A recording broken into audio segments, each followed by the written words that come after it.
Alright, so right here, just realized now this is the second video, so that's helpful. I've got my piece in the forge over there. And I'm going to let this guy sit in the forge until it gets up to about 1250 degrees. And then I'm going to pull it out of the forge, air cool it down to 750 or so, dunk it in the water. I'll show you that in just 1 second. Right, so real quick about the importance of having some sort of electronic thermometer bobber. It's really easy to see temperatures inside your forge. It's if you've worked with the metal enough, you can tell high yellow, really bright yellow. I'm looking above 1600 degrees up in the forge welding temperature. That's really easy to see. It's also relatively easy to see, the 1300 range being, like a dull orange or a really bright reddish kind of color. That's not tough. What's tough is knowing when you're in between that 800, 500 degree range, which is when you want to quench it in water. Again, too early, you're just going to crack your blade and ruin it. Too late, you're really not going to soften it up the way you're trying to do. Something about the way the grains form in this high butectoid steel. I'm not a metallurgist. I'm just a trial and error kind of guy, so this is what I found out. I'm getting ready to check the temperature on this guy, pull it out, and we'll get it quenched in water in 1 second. Alright, it's pretty much the color I want it. I'm going to pull this guy out real quick. Get it with my thermometer bobber. Alright, this guy has a maximum temperature. I'm not sure if you're seeing that, but it's showing right about 1400 degrees, which is a little bit higher than I want it to go. But that's not a huge deal. Can you guys see that? Yeah, you can see that close enough. So I'm just going to air cool this guy in some, air. Down to somewhere between 800 and 500 degrees. I'll be back in a sec. Okay, so now I've let this swing around in the air for a little bit. I'm just going to hit this with the thermometer bobber again. You see we're just above 800 still in a couple of spots, so I'm not going to dunk this just yet. And I know it's showing lower. It's kind of tough to get this thing directly on the spot. 860. As long as I'm staying above 800, I'm not going to the water with this thing. Let me let this guy cut off real quick. So I'm pretty close here.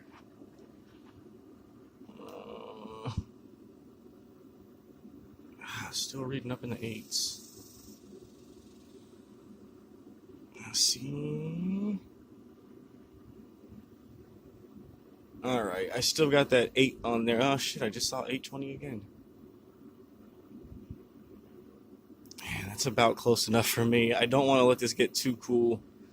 Right up there by the tip. Just about. Okay, I'm going to go ahead and quench this guy. Let it all quench in there. And check it, make sure there are no cracks. I am not seeing any. I'm not sure if you guys can see that or not. It's looking pretty decent. I'm going to go ahead and back into the forge up to this time only 1200 degrees. I'll be right back.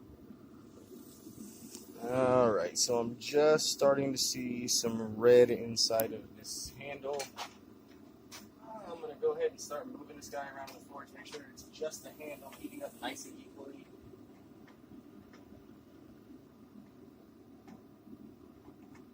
Or evenly, rather. Hindsight.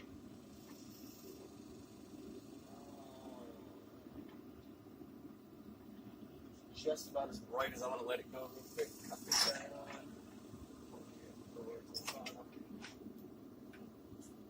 Yeah, right there. 1203, if you can see that. So we pretty much nailed that 1200 degrees. We're going to go ahead and let this thing air cool. Cut my forge off. I'm going to let this air cool one more time down to about 750 degrees. And then I'm going to quench it in water, and we're going to see if we can drill through it. Okay, so we go ahead and let that cool down to about 760 degrees or so, just somewhere below 800, above 500. Get this step bit out of here. And put in this little guy. I'm going to start always with a small drill bit. so we're not burning up our machine or our bits unnecessarily.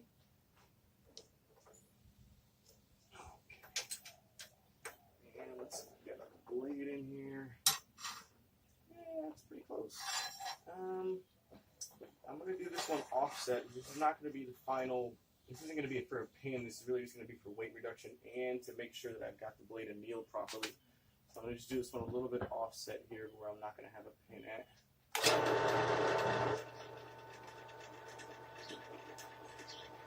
And just going through pretty easily.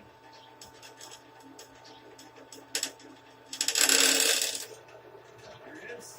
That's through.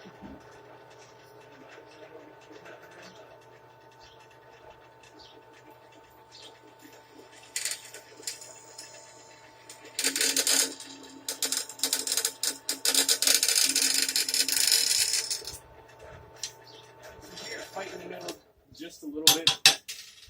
Like I said, this metal gets really, really tough after you start hammering it in the forge and getting it up to temperature and stuff. But using that little secret, that little trick, you can kind of cheat your way into making it soft enough to drill through without tearing up your bits. And that's just a little tip I hope helps you guys out. See you next time.